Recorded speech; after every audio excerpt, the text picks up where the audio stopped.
I came home early and saw my wife drowning my 5-year-old son in the pool. For a moment, my heart stopped beating.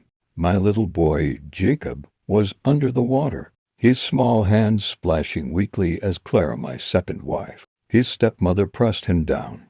"Jacob," I shouted with all the breath in my lungs. My briefcase fell from my hand as I ran.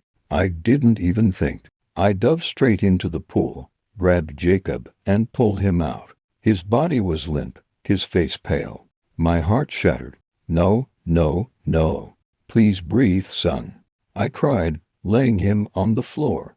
My hands shook as I pressed on his chest. Again and again. Seconds felt like hours. Then, finally, he coughed. Water spilled from his mouth, and his small chest rose with a fragile breath.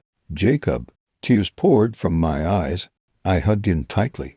"Daddy's here. You're safe now." When I turned, Clara stood frozen by the pool. Her face was white, her eyes full of tears.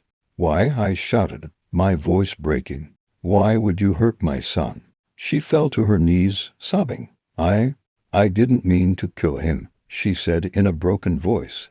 "I swear I didn't." Her words made me furious. "Then what were you doing?" She covered her face with shaking hands.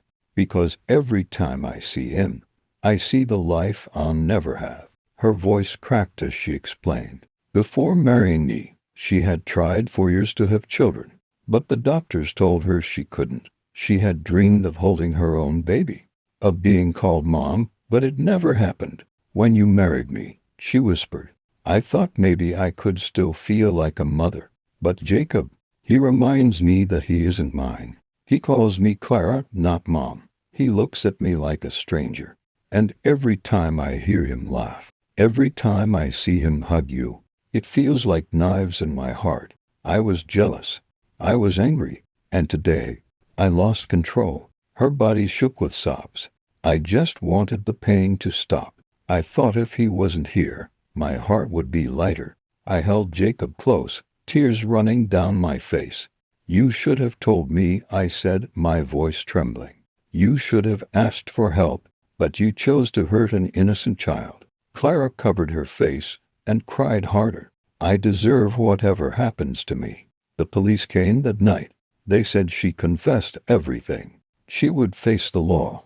I sat by Jacob's bed, holding his hand.